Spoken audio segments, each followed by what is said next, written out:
Les personnes qui ont grandi dans un environnement chaotique, où il n'y avait pas de sécurité, voire abusif, auront tendance à entrer dans une réponse de stress pour la moindre petite chose. Et donc à activer l'axe de la réponse au stress et donc à produire des hormones du stress, même quand il n'y a pas lieu, en fait.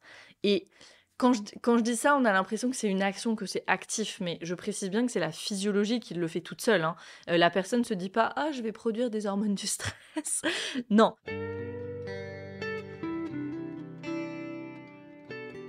Bienvenue dans Pas de soucis, le podcast pour se libérer de l'anxiété avec Camille Thomas. Je suis Camille et avant d'être coach de santé, j'ai été une grande anxieuse. Je me suis libérée de l'anxiété le jour où j'ai compris que ce n'était pas dans ma tête. Pas de soucis, c'est le podcast pour celles et ceux qui sont fatigués par tout ce qu'ils ont essayé et qui savent qu'ils ont le pouvoir de guérir de l'anxiété naturellement. Alors si tu veux vivre sans anxiété et que tu as l'intuition qu'on ne t'a pas tout dit, ce podcast est pour toi. Je te retrouve tous les lundis pour explorer les pistes qui te permettront d'accéder au calme à l'intérieur de toi. Bienvenue dans le deuxième épisode de notre série sur le trauma développemental. Pour rappel, et pour celles et ceux qui n'ont pas écouté le premier épisode de la série, le trauma développemental, c'est tout ce qui se passe avant qu'on ait ce qu'on pourrait dire une cognition classique ou une cognition qui se rapproche de celle de l'adulte. Et donc ce serait tout ce qui se passe de la conception à 3 ans. Mais moi, je vais élargir cette fenêtre puisqu'on a vu dans la série précédente sur le podcast, la série qui s'appelle Conscient Inconscient, que je t'invite à aller écouter si tu ne l'as pas fait. On a vu dans cette série qu'avant l'âge de 7 ans, on n'opère pas dans les mêmes ondes cérébrales que les adultes. On est dans un état de conscience qui, nous dit Bruce Lipton, peut s'apparenter à un état d'hypnose. Donc, dans cette série, quand je parle de trauma développemental, de trauma tôt dans la vie, de trauma préverbal, je parle de cette fenêtre-là, de la conception à 7 ans environ. Donc voilà où est-ce qu'on se situe en termes de fenêtre temporelle. Et pour rappel aussi, pour qui est cet épisode ?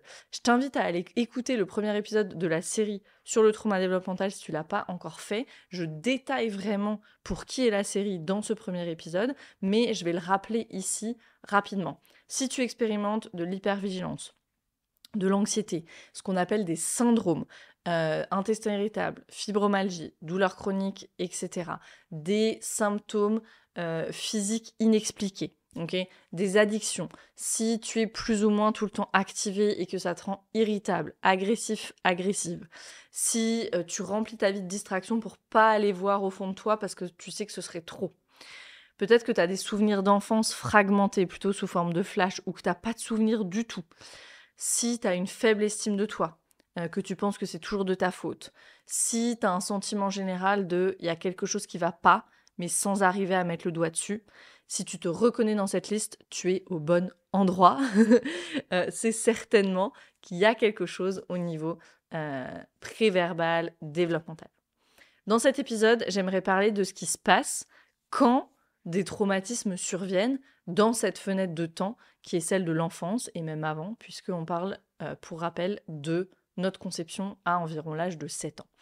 Et je vais partir à nouveau d'un passage du livre Nurturing Resilience, qui est un livre que je recommande absolument, qui n'est pas traduit en français malheureusement. C'est le livre de Kathy Kane et Steve Turrell. Je vais partir de ce passage parce qu'il résume vraiment tout.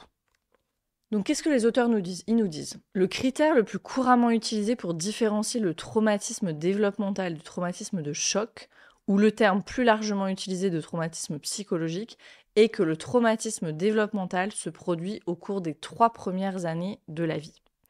Toutefois, certains chercheurs et cliniciens étendent cette période aux 4 ou 5 premières années de la vie. Les expériences que l'on pourrait qualifier de traumatisantes sont aussi celles qui peuvent perturber le développement dans son ensemble. Donc ce qu'ils nous disent ici, c'est que voilà, des traumatismes qui pourraient être considérés des traumas de choc, il y a des choses qui nous arrivent et c'est des chocs, mais dans cette période-là, entre notre conception, et donc moi j'ai dit 7 ans, et ici ils disent voilà 5 ou 6 ans, ça affecte notre développement, donc ça rentre dans la catégorie finalement du trauma développemental. Okay. Donc je continue, ils nous disent « Par exemple, la recherche montre qu'un enfant qui a subi de graves abus au sein de son foyer aura probablement un cerveau plus petit, un développement moteur ralenti et un QI plus faible qu'un enfant qui a bénéficié d'un environnement familial sain. Un enfant de 5 ans ayant subi un traumatisme important présentera souvent des retards de développement suffisants pour fonctionner comme un enfant plus jeune. La source la plus courante de traumatisme développemental est assez simple.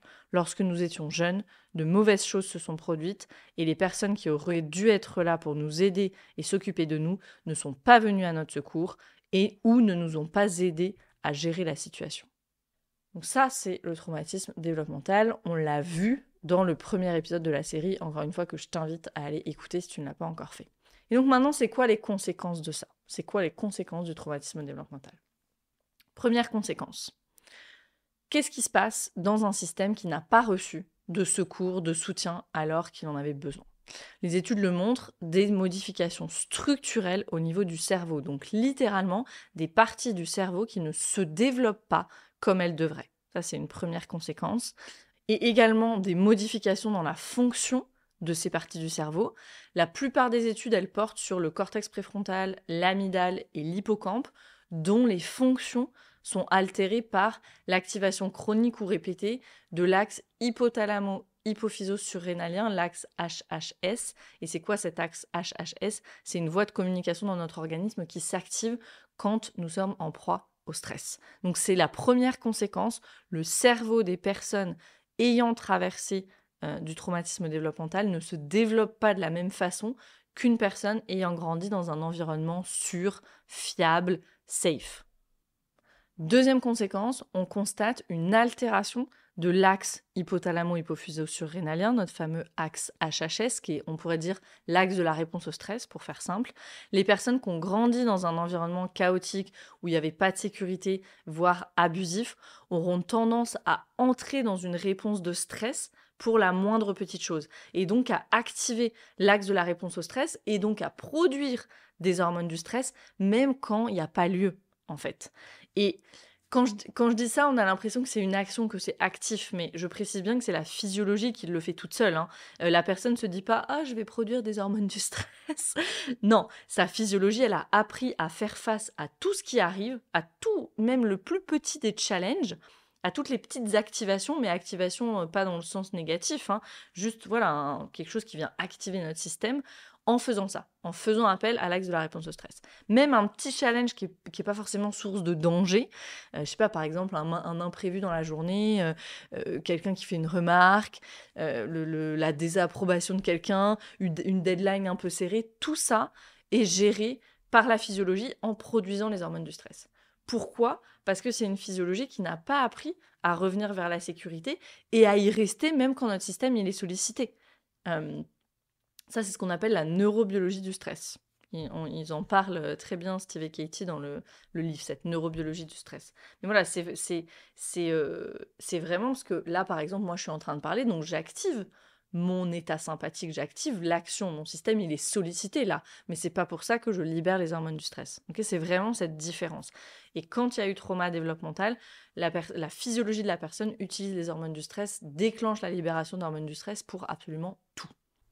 Troisième conséquence, et c'est ce que nous montre l'ACE Study. Alors, l'ACE Study, c'est l'étude de santé publique la plus importante à ce jour qui a été faite sur un échantillon énorme, sur 17 000 personnes, sur le lien entre les traumatismes et les problèmes de santé plus tard dans la vie, donc les maladies chroniques notamment.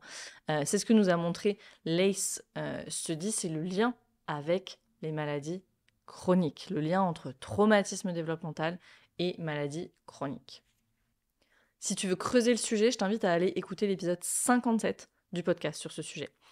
Sur ce sujet, il y a eu notamment une étude en 2023 sur la douleur chronique, qui est une étude intéressante. Pourquoi j'ai sélectionné celle-là? Parce que c'est une étude de grande ampleur, une des nombreuses études qu'ont suivi un LACE Study.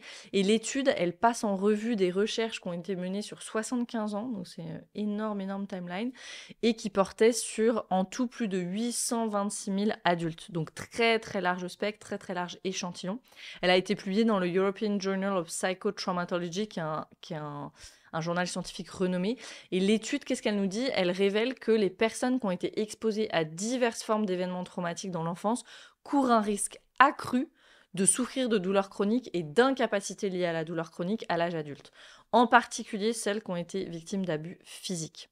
Et l'étude, elle a montré que plus le score ACE, donc ACE c'est pour Adverse Childhood Experience, donc plus le score ACE est élevé, donc en gros, autrement dit, plus il y avait de traumatismes développementaux, plus il y avait d'expériences d'adversité dans l'enfance, plus ce risque était exacerbé. Donc ce risque de développer ensuite plus tard des douleurs chroniques. Et je cite ici André Bussière, parce que c'est une étude canadienne, donc il est francophone. C'est l'auteur principal de l'étude. Il dit « Ces résultats sont extrêmement préoccupants, d'autant plus qu'1 milliard d'enfants, la moitié de la population infantile mondiale, sont exposés chaque année à des expériences d'adversité, ce qui les expose à un risque accru de douleurs chroniques et d'incapacité plus tard dans la vie. » Ça fait assez froid dans le dos, ce chiffre. 1 milliard d'enfants sont exposés chaque année à des expériences d'adversité. Donc je reviens à mon plaidoyer du premier épisode de cette série où je disais notre seule mission, c'est d'inverser ce ratio, c'est de changer ce ratio, de faire en sorte qu'il y ait de plus en plus d'enfants qui puissent se développer dans la sécurité, dans la connexion, dans l'amour. Voilà pourquoi le travail que nous faisons ici est crucial. Si nous ne nous occupons pas des traumatismes dans l'enfance, si on continue à piétiner l'enfance, à perpétuer des croyances ubuesques du style « les enfants n'ont rien à dire »,« ils doivent écouter » ou « les bébés ne ressentent rien, ne comprennent rien », l'épidémie de maladies chroniques va continuer. Et toute la médecine du monde n'y fera rien. Parce qu'une des causes profondes, la cause principale, est à chercher dans l'enfance. Tout le travail de Gabor Maté le montre sur ce sujet. Le travail sur les traumatismes, le travail sur nous, tout le travail qu'on fait pour briser ces cycles et réinstaller des cycles vertueux, des cercles vertueux dans nos foyers, voilà notre œuvre la plus importante. Parce que on regarde l'état de la société et on se désespère. Mais la société, c'est que le reflet de ce qui se passe dans nos foyers. Et en lien avec la troisième conséquence, qui sont les problèmes de santé, le lien il est solidement établi aussi avec le stress maternel. Il est grand temps d'arrêter de piétiner l'enfance et il est grand temps de faire ça en soutenant les mères. Et du vrai soutien, pas les cacahuètes qui nous sont jetées par les systèmes sociaux européens. On ne parle même pas du système américain dans lequel le soutien il est inexistant. Ce soutien il passe par des réformes au niveau des pays et peut-être avant tout par un changement de mentalité. Parce que les réformes, elles ne vont faire que suivre un changement de mentalité. Et c'est de notre responsabilité à tous. Chaque personne qui a une femme enceinte dans son entourage devrait se sentir responsable d'apporter tout le soutien qu'il lui est possible d'apporter. Dans les pays orientaux, c'est encore beaucoup plus comme ça que chez nous. Tous les adultes se sentent responsables de tous les enfants. Et je crois qu'on doit restaurer, se reconnecter à une forme de mentalité proche de celle-là. On est tous et toutes responsables. Un petit peu, vous savez, comme dans les pubs sur l'alcool au volant, là. Tous et toutes responsables. Exactement. Or, malheureusement, en Occident, chez nous, c'est le chacun pour soi et le chacun chez soi qui sont de mise. On veut être discret. Mais soutenant et aidant, c'est mieux que discret pendant la grossesse et le postpartum.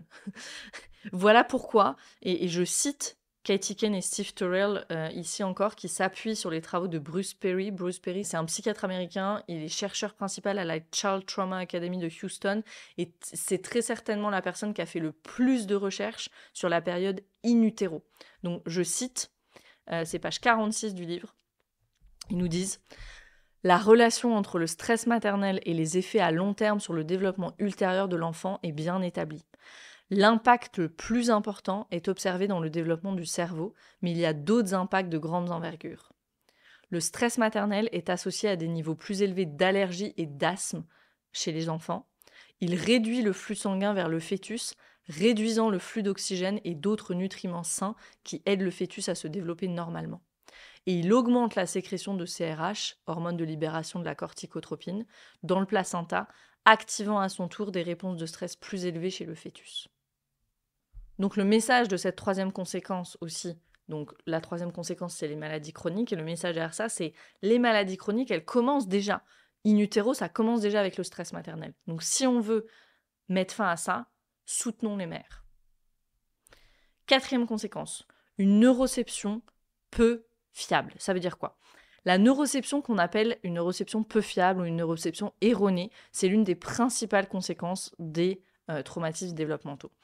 Quand les enfants grandissent dans un environnement où la sécurité, les soins, la connexion sont incohérents ou sont pas à attentionner, adaptés, leur système nerveux a du mal à distinguer, à faire le distinguo entre sécurité et danger. Un distinguer correctement, en tout cas, sécurité et danger. Et c'est ça la neuroception, en fait. La neuroception, pour rappel, c'est cette fonction de notre système nerveux autonome, cette fonction de scan permanent de l'environnement pour déterminer si on est en danger ou si on est en sécurité. Et on comprend que quand on a grandi dans un environnement chaotique, abusif, dangereux, et dangereux, ça peut être aussi parce que c'est un désert émotionnel. C'est pas que dangereux au niveau physique.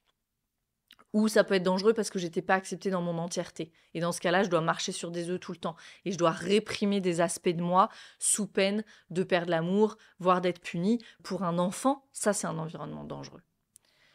Quand on a grandi dans ce type d'environnement, tout devient erroné. Et nécessairement, il faut comprendre ça, nécessairement, puisque la maison, le foyer, c'est censé être le lieu de sécurité, de repos, de repli. Et au lieu de ça, c'est source de danger. Donc, quand on évolue, on grandit dans cet environnement-là, ce qu'on appelle les filtres neuroceptifs, ce que Cathy Kane et Steve Turrell appellent les filtres neuroceptifs, de ces enfants-là, ils deviennent déformés, les rendant soit hyper vigilants, c'est-à-dire toujours en alerte et avec une difficulté à se réguler, à revenir vers le calme, soit dissociés, déconnectés de leur environnement. Il y a vraiment les réponses aux deux extrêmes du spectre. Et voilà, pour illustrer ça, par exemple, un enfant, il peut être très agité, incapable de se calmer, constamment, et ça dénote quoi? Ça dénote constamment à l'affût d'un danger potentiel, en fait. Il peut se montrer peut-être agressif, avoir du mal à se concentrer en classe, sembler résistant aussi quand on essaie de lui faire comprendre que c'est pas ok d'agresser ses camarades, etc., ou qu'il doit pas se comporter comme ça. En réalité, son système nerveux, il est submergé, c'est trop. Et le système nerveux, il est tellement submergé que ça l'empêche même d'entendre correctement, de traiter correctement les informations via ses sens, via ses 5 sens. Il peut même pas traiter correctement la voix de l'enseignant, peut-être qu'il lui dit quelque chose au milieu du brouhaha ambiant. Parce que on sait que quand on est en sympathie, qu'on va entendre plus les sons graves et les sons aigus. Donc littéralement, ça affecte nos sens. Okay, et après, ce comportement-là, ou ce qui dénote un mal-être, ce mal-être-là, il est mal interprété. Il est interprété comme de l'insolence, par exemple. Oh, il m'écoute pas, ou quelque chose comme ça. Et ça renforce le cercle vicieux de « je suis étiquetée comme l'enfant à problème ».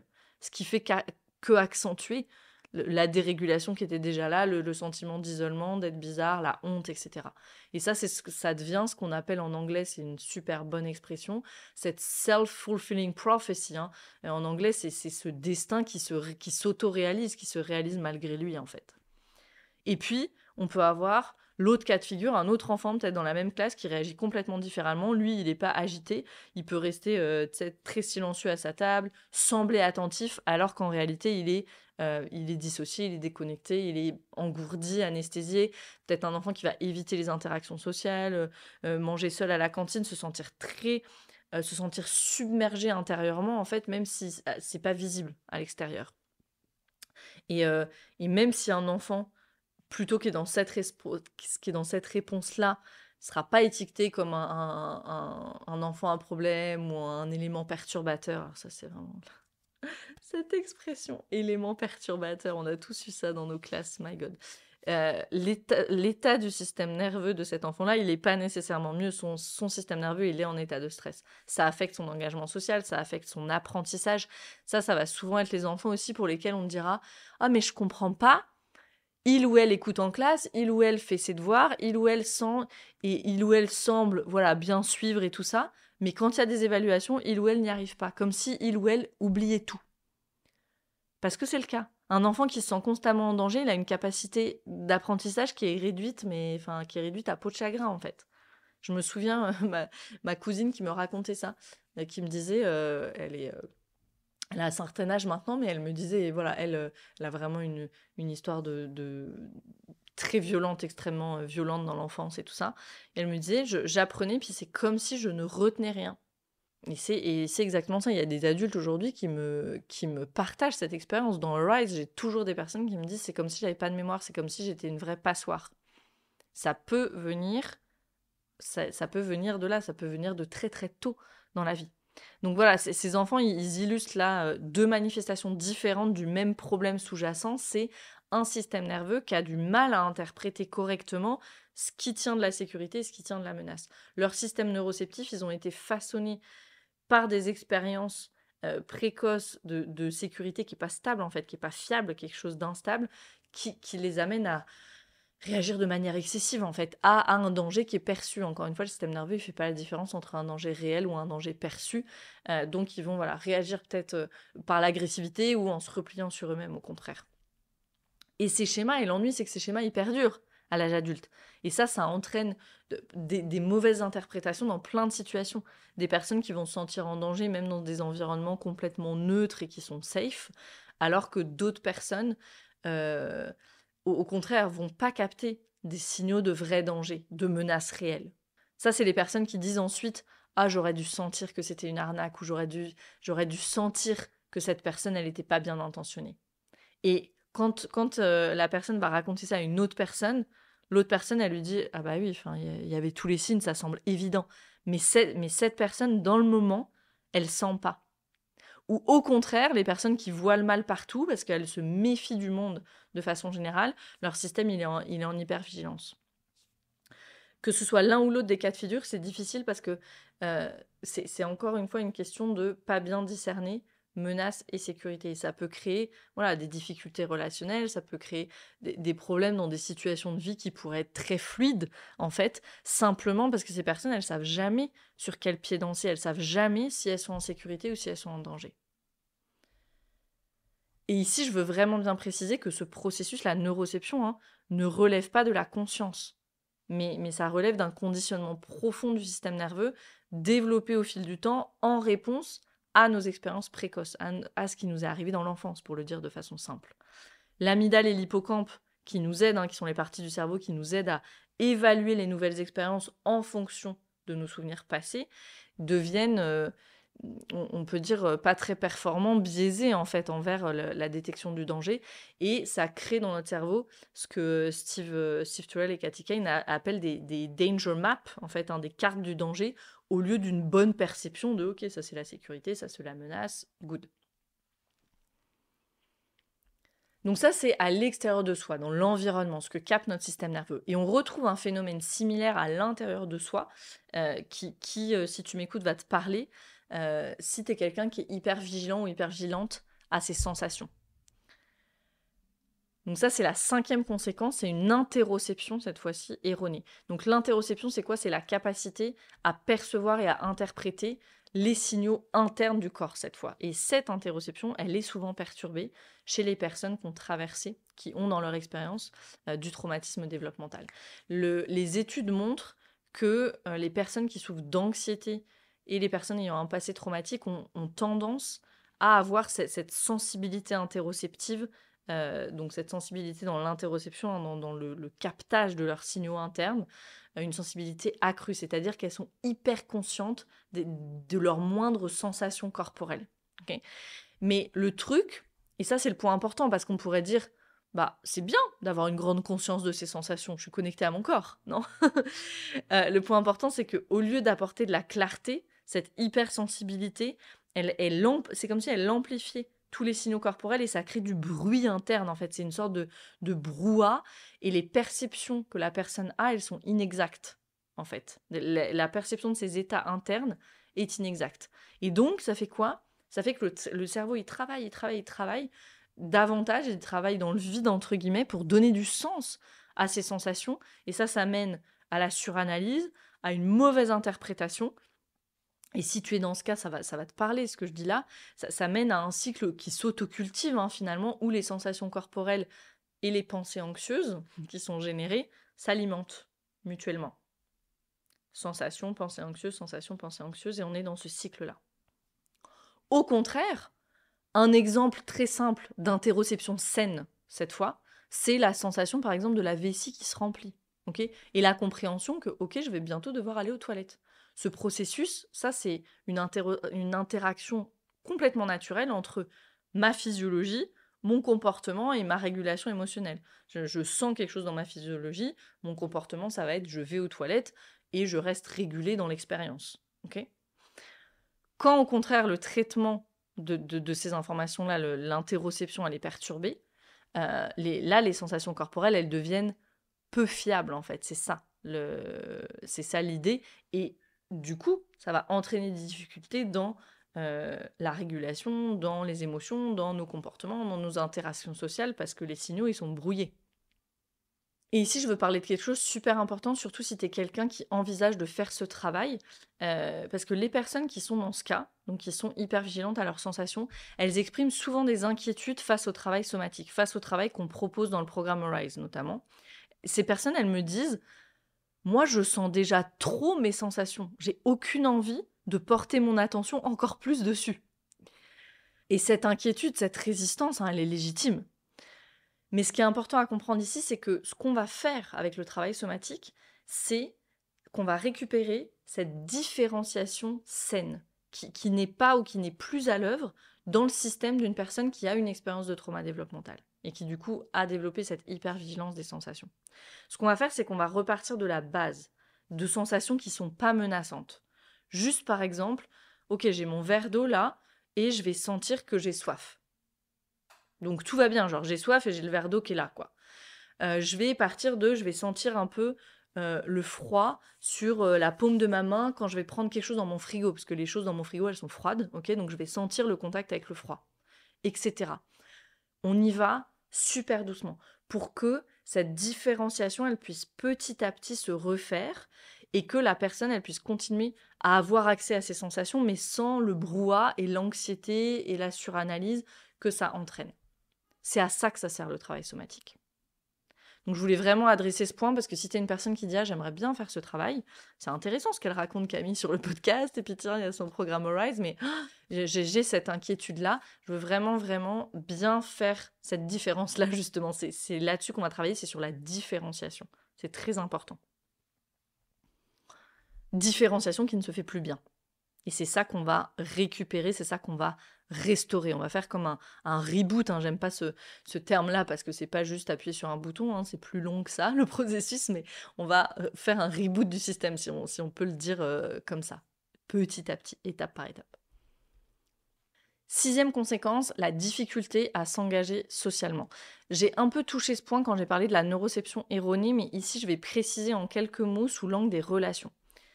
Notre capacité à interagir socialement de manière saine, elle dépend quoi? Elle dépend de nos premières expériences avec nos figures d'attachement.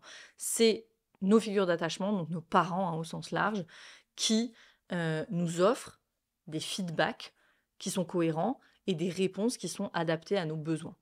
Quand ces interactions-là, elles sont pas cohérentes justement, elles sont chaotiques ou elles sont absentes peut-être, on risque de développer des difficultés à interpréter correctement les signaux sociaux, c'est-à-dire les expressions du visage, ce que nous disent les autres personnes. On a du mal à interpréter ces signaux. C'est simple, on n'a pas appris. En fait, on ne nous a pas appris. Mais au niveau, encore une fois, du système nerveux autonome. Quand un enfant il est exposé à des signaux qui sont contradictoires de la part de ses figures d'attachement, peut-être que c'est des signaux de colère, genre un parent qui se met en colère et puis la minute d'après il y a de la douceur, il y a de la tension, puis après il y a à nouveau un accès de rage où la figure d'attachement elle est super déprimée et puis après elle est attentive et joyeuse, et puis voilà, ça donne encore à nouveau quelque chose où l'enfant il sait jamais sur quel pied danser. C'est une personne qui plus tard peut avoir beaucoup de mal à comprendre, capter les expressions faciales, le langage corporel, les indices émotionnels de façon générale chez les autres. Et ça, c'est quelque chose, ces signaux cohérents, c'est quelque chose dont on a besoin dès le début de notre vie. On a besoin de ces échanges sociaux, de ces signaux qui sont pertinents, qui sont adaptés, qui sont accordés pour pouvoir développer ce sentiment de sécurité, de connexion et de dire « bah oui, je sais ce qui se passe avec moi-même et puis avec les autres ». Et il y a des études qui montrent que quand un nourrisson, un tout petit enfant reçoit pas ça, et on le voit avec un bébé, il va commencer à intensifier ses efforts de communication, il va s'agiter, et puis finalement, il y a cet effondrement parce que, encore une fois, le système, il peut pas maintenir cette réponse sympathique pendant trop longtemps, qui consomme énormément d'énergie, et donc, hop, le système va aller en conservation d'énergie. Et ici, ça, c'est problématique plus tard dans la vie parce que plus on grandit, plus les interactions sociales, elles deviennent complexes. Avec un bébé, voilà, on rigole, on fait un sourire, mais après, ça devient quand même de plus en plus complexe, les relations sociales. Et donc, si nos expériences précoces, très tôt dans la vie, elles ont perturbé cette capacité à distinguer un signal amical d'un signal menaçant, par exemple, on risque d'interpréter tout l'engagement social de façon générale, les signaux sociaux de façon erronée. Et du coup, se comporter pas de façon super appropriée, en fait. Et ça peut donner de l'anxiété sociale, ça peut donner un profond sentiment de déconnexion aussi, ça peut rendre difficile les relations, ça peut rendre difficile les relations intimes, ça peut rendre difficile l'intégration à un groupe, ou même s'adapter, en fait, dans un cadre social entre amis, dans un cadre pro, ça peut être vraiment super difficile. Et je prends un peu de temps sur ce point parce que ça a été mon expérience pendant tellement longtemps. Je disais toujours que j'avais le sentiment d'être une alien. Dans un groupe, j'avais le sentiment d'être là, mais comme toujours en dehors, de ne pas appartenir au groupe. Et si on me demandait pourquoi, je pouvais pas l'expliquer. Je pouvais pas l'expliquer concrètement parce que concrètement j'étais intégrée. Mes amis étaient adorables avec moi, j'étais invitée comme tout le monde partout, j'étais écoutée, etc.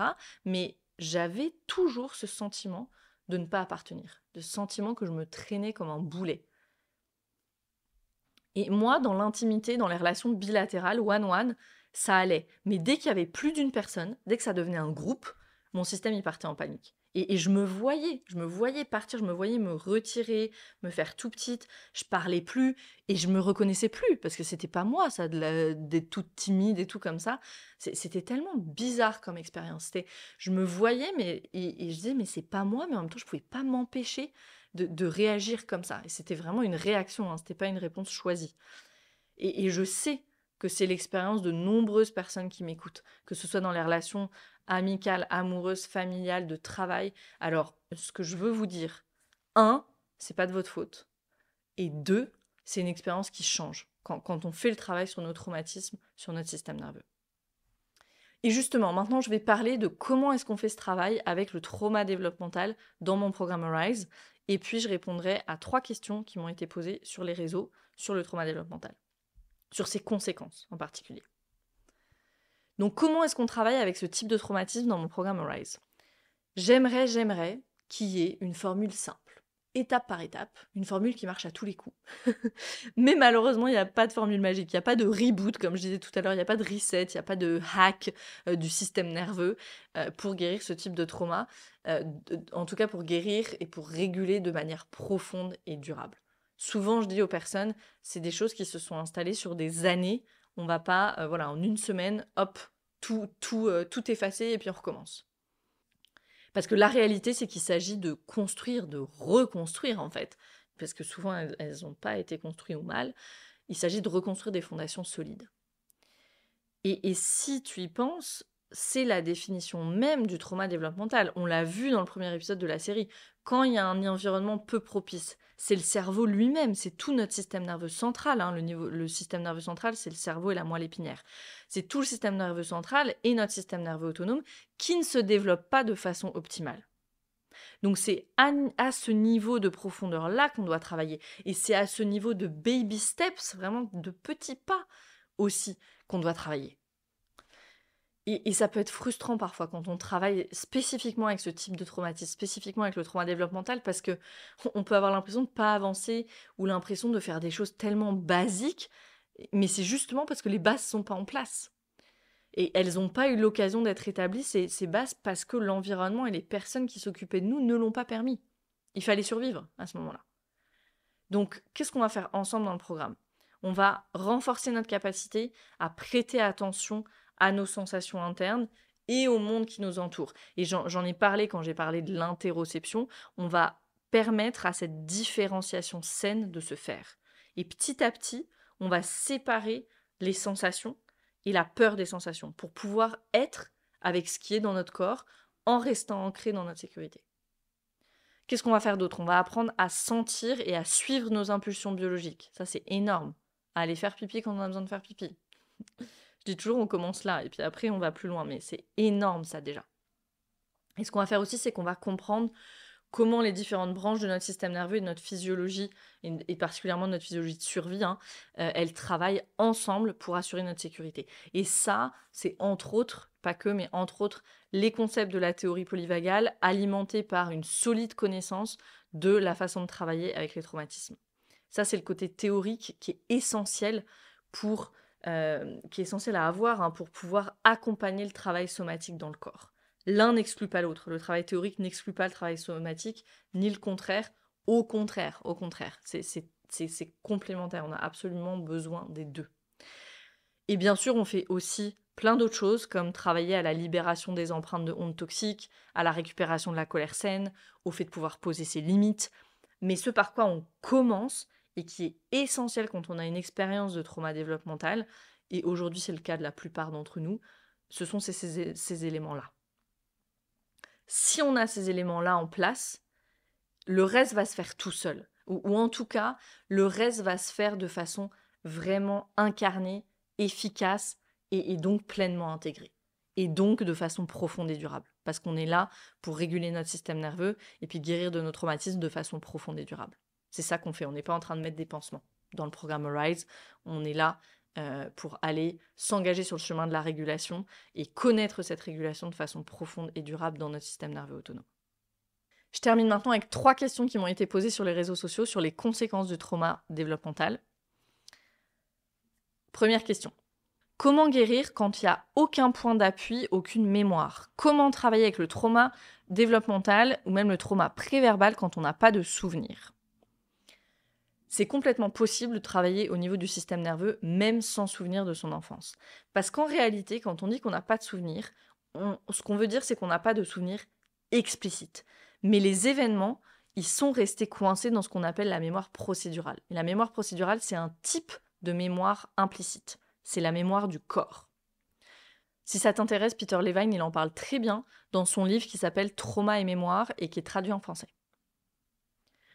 Quand on n'a pas pu se défendre, on n'a pas pu agir, ces réponses de survie, elles restent coincées dans notre musculature, dans notre corps. Et ça s'en va pas avec le temps. Le système nerveux autonome, il est comme coincé dans une boucle à ce moment-là, dont il n'arrive pas à sortir. Et ça, c'est quelque chose qui demande énormément d'énergie et qu'on ne peut pas maintenir sur le long terme, et donc on doit le réprimer, et donc qu'est-ce qu'on va faire pour ça? On va aller dans ce qu'on appelle le figement.